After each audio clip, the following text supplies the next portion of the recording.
Hey everyone, you're watching Ash on Comics. My name is Ash, and here's my lunch. What is this? Jack in the Box has got these new things called panitos. I think that's how they're pronounced. It's basically a sandwich on a baguette. This one's kind of reminded me of a Cuban, which I liked. So I was like, I'm always a sucker for new things. $5 for this. It looks big like that, and then I put my hand in the picture and go, it's not that big. It's actually kind of small. I'm kind of disappointed. The Jack in the Box I went to was like down the street from In-N-Out. I'm like, for less than $4, I could have got a double-double. I got this instead.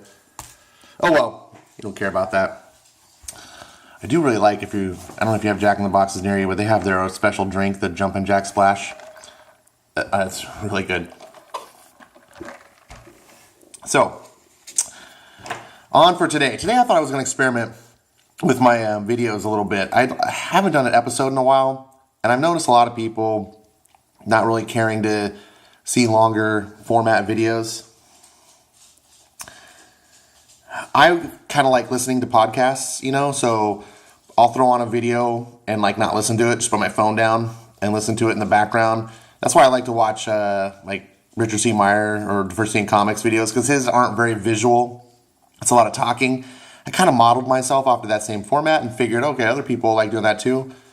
But it turns out some of you actually watch what's going on. And speaking of watching what's going on, have you guys seen what's going on in France? It's crazy. It's crazy, and we're seeing not the downfall, but we're seeing the spiraling down of Europe in front of our eyes. And this is alarming for a couple of reasons. Number one, this is the modern West. This is first world. But number two, this is kind of what happened before World War I and World War II. And it bothers me that the major news media outlets just kind of ignore it. It's all about what Trump said at something or other. So, what else is going on? More news stuff you don't care about. Oh, hey, they banned Gavin McInnes. I don't know if you know Gavin McInnes. He's a conservative pundit. He's Canadian. He's a big, just a conservative commentator guy, social media type personality. YouTube has banned him. He's not violent. He's not bigot. He's just very strong, pro-conservative. And, they banned him. Now, some of you may be going, oh, good riddance. This is a problem. And I posted my response to this was that famous German poem. First they came for the socialists. I did not speak out because I was socialist. Then they came for the trade unionists. I did not speak out because I was a trade unionist. Then they came for the Jews, and I did not speak out because I was a Jew. Then they came for me, and there was no one left to speak for me. And why this is important is you may not care about this, right? You may hate Gavin McInnes, but do you hate your freedom? Do you value freedom of speech? Everyone must be free, or no one is free. You have to stand up for the rights of your fellow man, even when you disagree them, or don't ever expect your rights to be stood up for. And this is very important. And it's like, well, you don't have a right to be on YouTube, blah, blah, blah. You're right. YouTube is a corporation. They can do whatever they want. Just like those Christians didn't have to bake that cake that they got sued for, and their lives ruined because they got found guilty and were held accountable for hundreds of thousands of dollars. But see, it doesn't go both ways. Freedom is for everybody. And even people like Gavin, you can hate what he says, you can hate what he represents, you can hate hearing the sound of his voice, but the principle that this guy should be allowed to talk, as long as he's not harming anyone, needs to be there, and we need to defend that right. So let's go back to comics, what you actually care about. This one kind of triggered me to want to do this video. And I think I'm going to wrap this video up with this because I really want to keep this short and see how you guys think. So someone else posted this, and I can't remember who. I'm sorry. I copied the thing and posted it, but you know who you are if you're watching this video. There's a difference between having politics in comics and comics being political. Witness the modern Marvel. It's the authoritarian projection of the creator's politics. A kid threatens to gut some dude if he doesn't listen to her. A real hero would have picked up the trash. Oh, what do I mean by this? Well, if you haven't seen the thing yet, let's go over it. Here we have cute little girl sitting on a bench. At first, it's not obvious who that is, but that's Honey Badger, licking an ice cream cone. Aw, how cute. Dr. Truce, Dr. Fellow, and Dr. Bob. Who's next? Guy walking down the street drops a bottle. Hey, no littering! Because, you know, that's what 12-year-old girls really care about.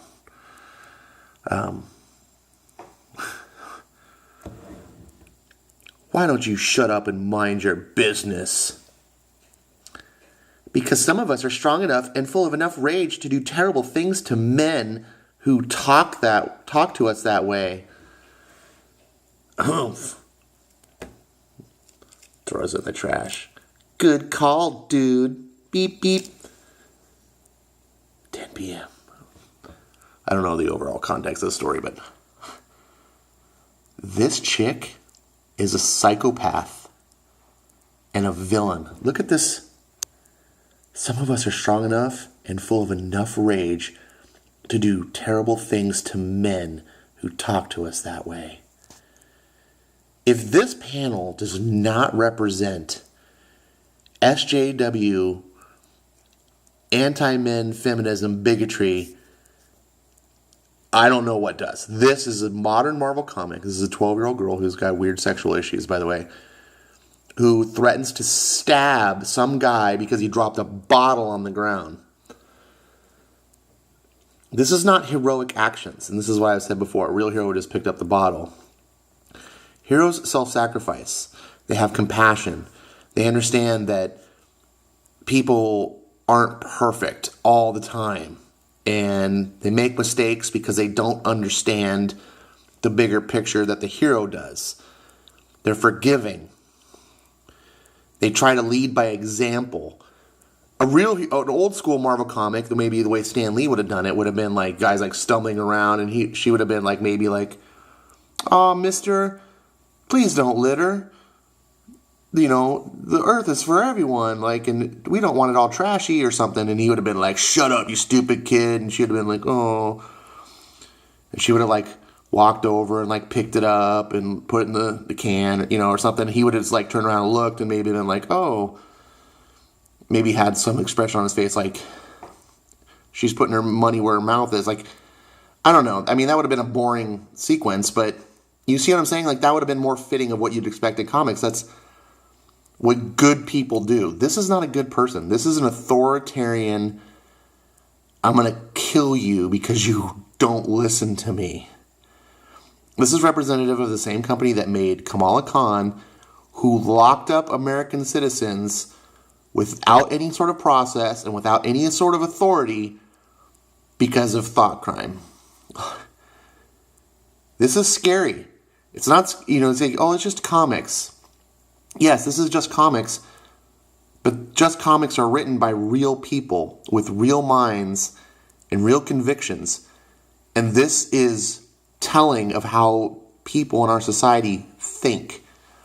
If you want to wonder, like, how other previous societies, I hate to say the cliche, Germany, how did like a good German democratic republic of really nice people, you go to Germany, it's really nice people, how did that society devolve in such a way that they were putting people in concentration camps and throwing them into ovens within 10 years? How does that happen? It's because a mindset like this, people go freaking batshit crazy. Then they start raising kids that don't even have perspective anymore. The only perspective they know is the batshit crazy that their parents have programmed into them. And next thing you know, we're a society full of sociopaths and psychopaths. Or at least enough of them to make a difference. And then the rest of us are too scared. We just want to mind our own business and not get involved So this is Modern Marvel. This is what Comicsgate is really about. It's also about pros acting like shit. But honestly, this is Comicsgate right here. We called the pros out. We called the companies out and said, we don't want this in our comics. Okay, you can have politics in comics, but don't make your comments political. This is proselytizing. This is propaganda. And it's the wrong kind. I mean, not that there's really a right kind, but this authoritarian nonsense. Just like, look at your heroes. This is how you're supposed to be. No, this is a villain. This is a sick villain. So, I'm going to keep that up a little over 10 minutes, as Zach would say, the perfect number. Let me know what you think. I'm going to try and maybe do episodes, like 10-minute episodes, more often instead of like 30, 40-minute, hour long.